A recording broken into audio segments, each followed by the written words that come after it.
तुम्हाला माहिती आहे का, कोल्हापुरी साज हा प्राचीन परंपरेचा सुंदरसा ठेवा आहे. कोल्हापूरमध्ये प्रचलित असणारा व तिथलीच जडणघडण असणारा असा हा सुंदरसा दागिना, सौभाग्याचं लेणं मिरवणारा असा हा साज. गुढीपाडव्यानिमित्त फॅन्सी रे तुमच्यासाठी पारंपरिक दागिन्यांची सिरीज घेऊन येत आहे. त्यातलाच हा पहिला दागिना कोल्हापुरी साज.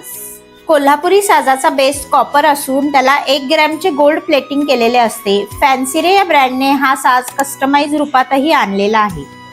पारंपरिक साजगाठ तुम्ही बघत आहात. 21 पानाड्या, जवमणी व मासा, कमळ, कारले, चंद्र, नाग, कासव यासारखी समृद्धी व आनंदाची शुभचिन्हे. वजनाला अत्यंत हलका व परवडणारा असा हा साज. दागिना नसून संस्कृती व परंपरेचा ठेवा आहे. साजाच्या असंख्य व्हरायटीज फॅन्सी रे शोरूम मध्ये उपलब्ध आहेत. अशाच पारंपरिक दागिन्यांच्या माहितीसाठी आमची सिरीज नक्की बघा आणि फॉलो करायला विसरू नका.